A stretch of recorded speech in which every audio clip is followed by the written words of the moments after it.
Bismillahirrahmanirrahim. Assalamualaikum warahmatullahi wabarakatuh. Kita lanjutkan belajar kita tentang pengenalan dengan cloud computing. Pada video ini saya akan menyampaikan mengenai model penerapan cloud dan jenis-jenis cloud.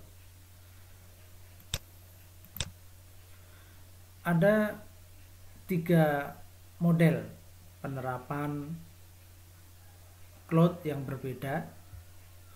Model penerapan cloud menentukan di mana data Anda disimpan dan bagaimana pelanggan Anda berinteraksi dengannya, bagaimana mereka mendapatkannya, dan di mana aplikasi berjalan. Itu juga tergantung pada seberapa banyak infrastruktur Anda sendiri yang ingin atau perlu Anda kelola. Yang pertama adalah public cloud. Ini adalah model penerapan yang paling umum. Dalam hal ini, Anda tidak memiliki perangkat keras lokal untuk dikelola atau diperbarui. Semuanya berjalan di perangkat keras penyedia awan Anda. Dalam beberapa kasus, Anda dapat menghemat biaya tambahan dengan berbagi sumber daya komputasi dengan pengguna cloud lainnya. Ada beberapa kelebihan dan kekurangan dari masing-masing model penerapan cloud ini. Untuk yang public cloud, kelebihannya adalah skalabilitas atau high agility. Anda tidak perlu membeli server baru untuk menskalakan.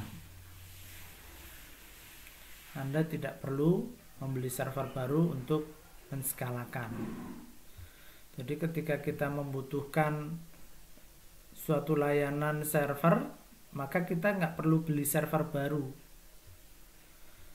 Ketika kemampuan dari server kita mungkin udah tidak bisa memenuhi pelanggan, maka kita perlu melakukan scaling up ataupun scaling out. Nah, dengan public cloud ini kita tidak perlu membeli perangkat keras lokal atau on-premise server yang baru.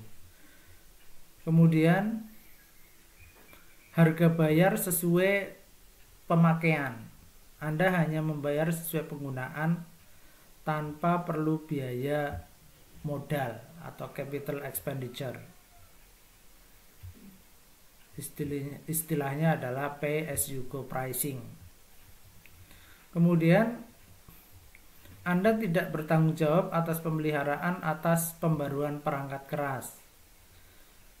Jadi ketika ada teknologi baru, ada hardware baru untuk memenuhi kebutuhan, maka kita itu tidak bertanggung jawab untuk memelihara atau melakukan pembaruan perangkat keras tersebut. Kemudian pengetahuan teknis minimal untuk disiapkan dan digunakan. Jadi kita tidak membutuhkan banyak pengetahuan teknis tentang data center, tentang pengetahuan yang berhubungan dengan server. Nah, Anda dapat memanfaatkan keterampilan dan keahlian dari penyedia cloud untuk memastikan beban kerja aman dan tersedia. Skenario kasus penggunaan yang umum adalah menerapkan aplikasi web atau situs blog pada perangkat keras dan sumber daya yang dimiliki oleh cloud provider.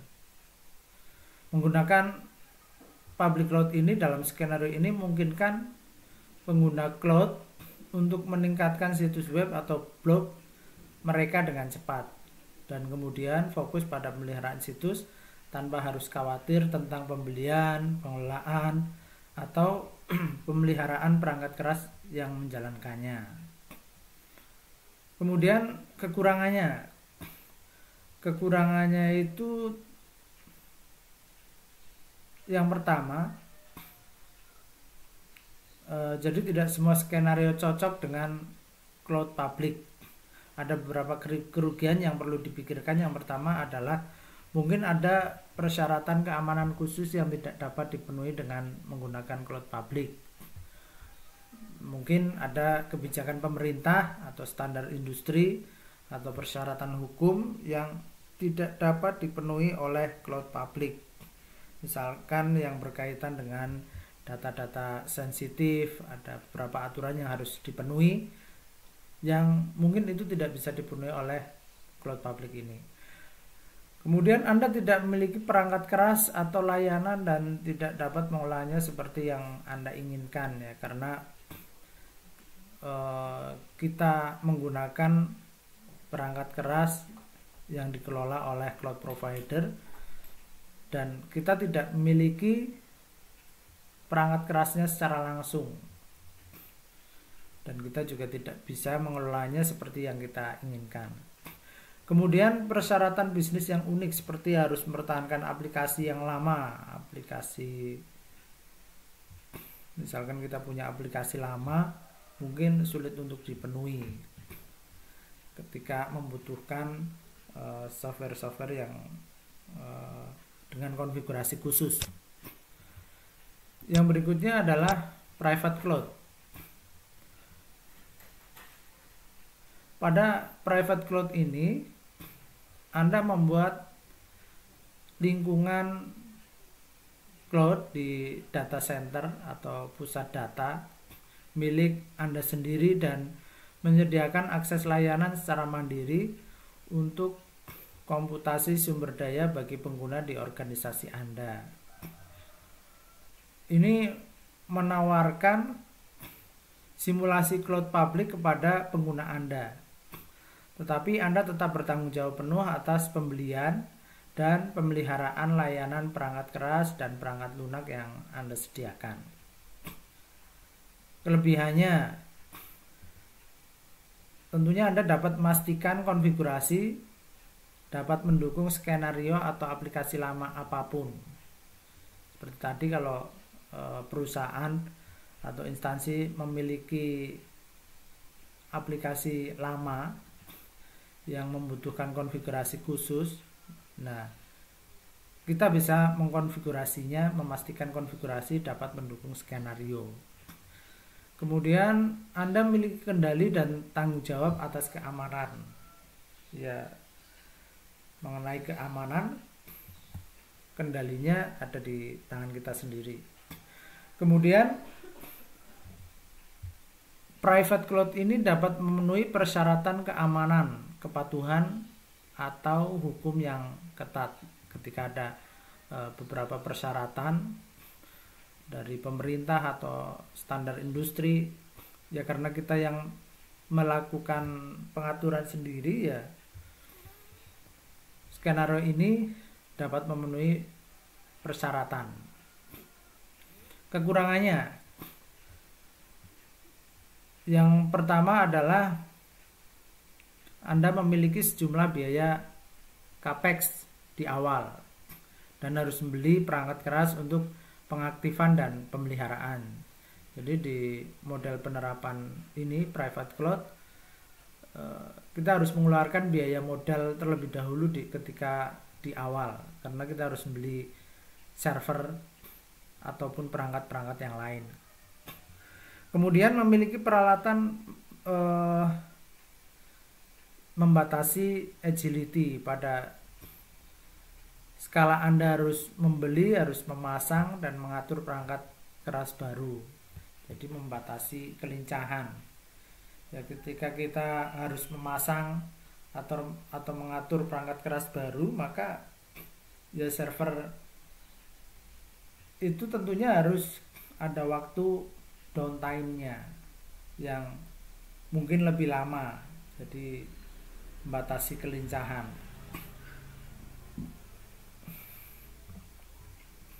Kemudian private cloud membutuhkan keterampilan dan keahlian TI yang sulit didapat.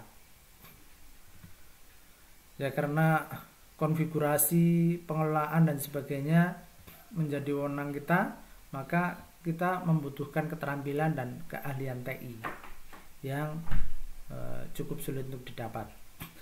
Skenario kasus penggunaan untuk cloud private ini adalah ketika sebuah organisasi memiliki data yang tidak dapat diletakkan di cloud public, mungkin karena alasan hukum. Nah, sebuah contoh skenario mungkin di mana kebijakan pemerintah membutuhkan data khusus untuk disimpan di dalam negeri atau secara pribadi. Private cloud ini juga dapat menyediakan fungsionalitas cloud kepada pelanggan eksternal atau ke departemen internal tertentu seperti akuntansi atau sumber daya manusia. Yang berikutnya adalah hybrid cloud. Hybrid cloud ini menggabungkan antara public dan private cloud. Jadi memungkinkan Anda menjalankan aplikasi di lokasi yang paling tepat. Misalnya Anda dapat menghosting situs web di cloud public dan menautkannya ke database yang aman yang dihosting di cloud pribadi Anda. Ini berguna jika Anda memiliki beberapa hal yang tidak dapat disimpan di cloud, mungkin karena alasan hukum. Misalnya Anda mungkin memiliki beberapa bagian data tertentu yang tidak dapat dibuka secara publik seperti data medis yang perlu disimpan di pusat data pribadi Anda. Contoh lainnya adalah satu atau lebih aplikasi yang berjalan di perangkat keras lama yang tidak dapat diperbarui. Dalam hal ini,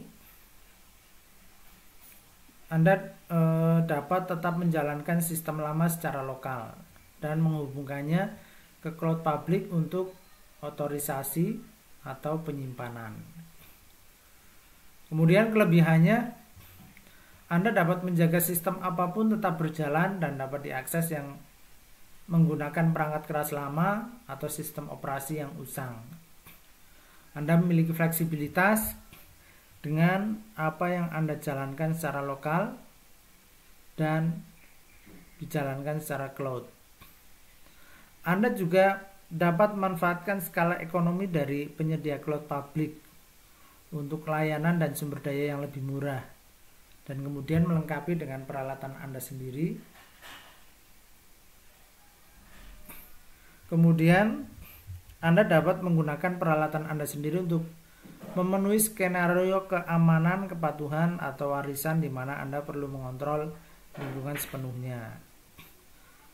Nah, kekurangannya ini tentunya bisa lebih mahal daripada memilih satu model penerapan karena melibatkan beberapa biaya capex di muka juga.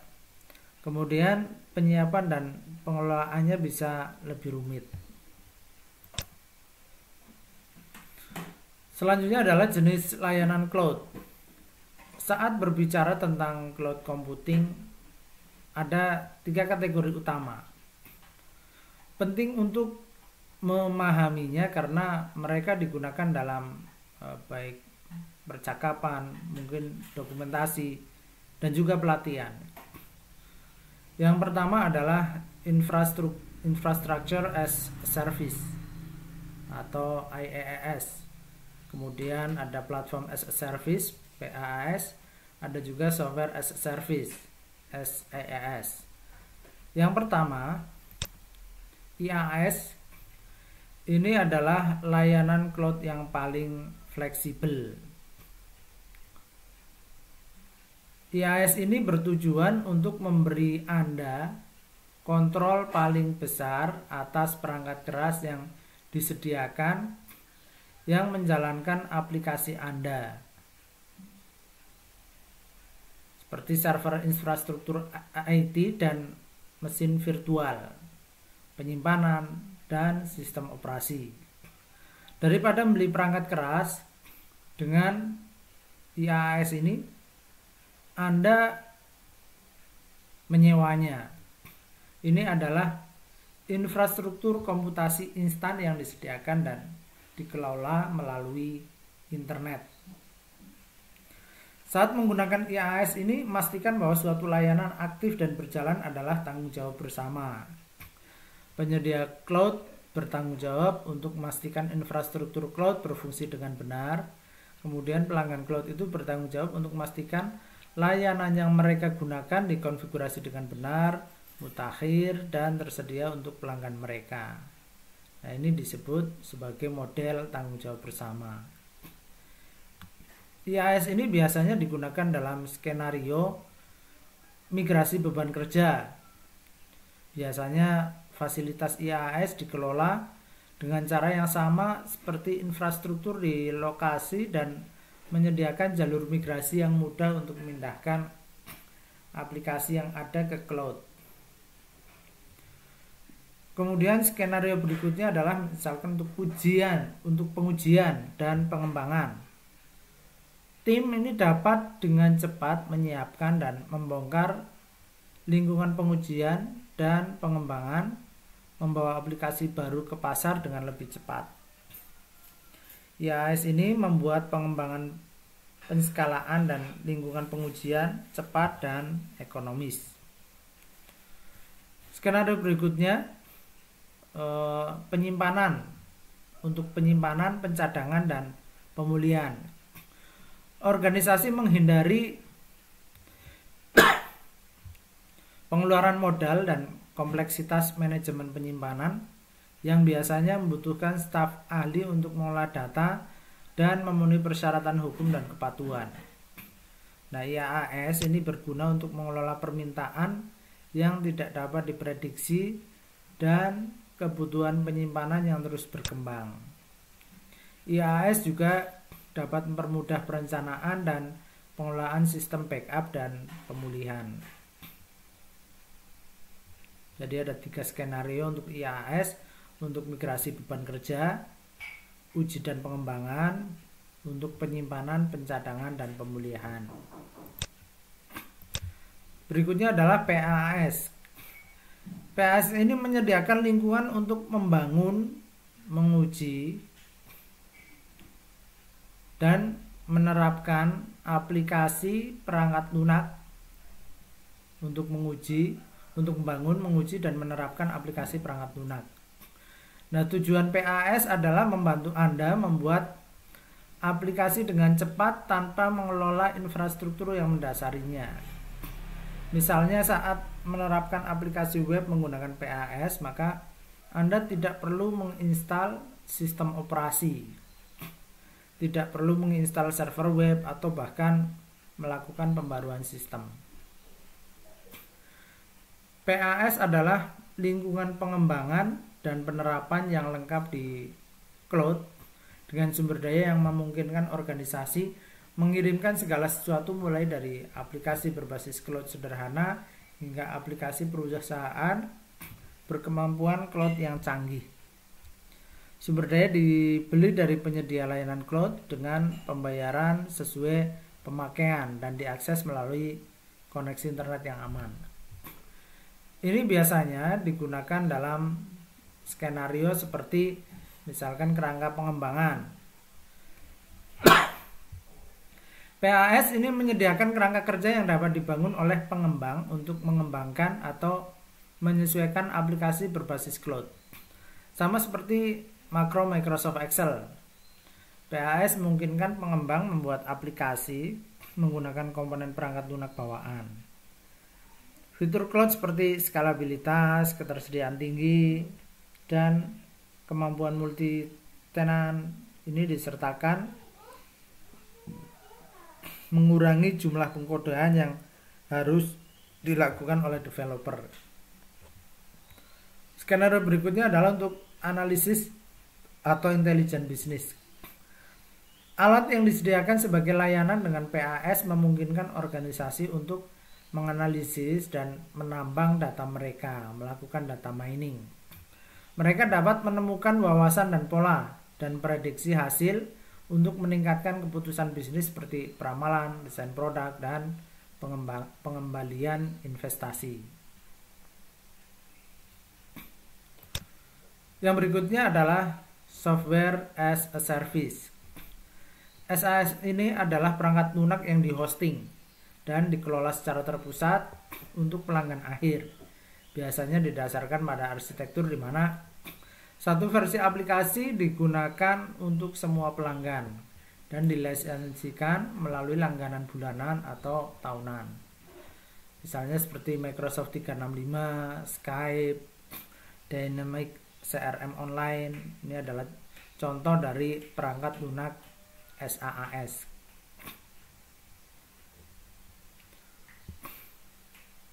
Ini adalah perbandingan dari beberapa jenis layanan, perbandingan dari 3 jenis layanan. Satu hal yang perlu dipahami adalah bahwa kategori ini adalah lapisan di atas satu sama lain. Misalnya PaaS menambahkan lapisan di atas IaaS dengan memberikan tingkat abstraksi. Abstraksi memiliki keuntungan menyembunyikan detail yang mungkin tidak Anda pedulikan, sehingga Anda bisa mendapatkan kode lebih cepat. Namun salah satu aspek abstraksi adalah Anda memiliki sedikit kendali atas perangkat keras yang mendasarinya.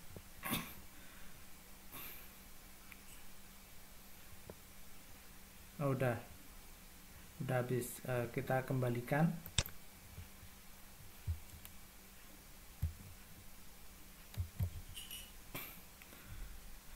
Jadi di sini untuk on-premise ini kita dari networking, storage, server, virtualization, OS sampai application ini kita semuanya yang mengelola. Sedangkan untuk kalau on-premise ini kan server yang kita miliki sendiri. Kalau IaaS ini kita menggunakan layanan cloud.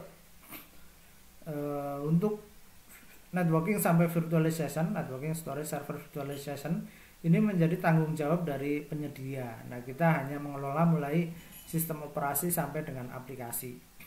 Kemudian untuk PaaS, platform as a service, ini dari networking sampai runtime ini penyedia yang bertanggung jawab. Nah, kita bertanggung jawab pada data sama aplikasi. Nah, untuk software as a service ini semuanya adalah tanggung jawab dari provider yang mengelolanya. Mungkin itu yang bisa saya sampaikan pada video kali ini. Ada kurang lebihnya saya mohon maaf.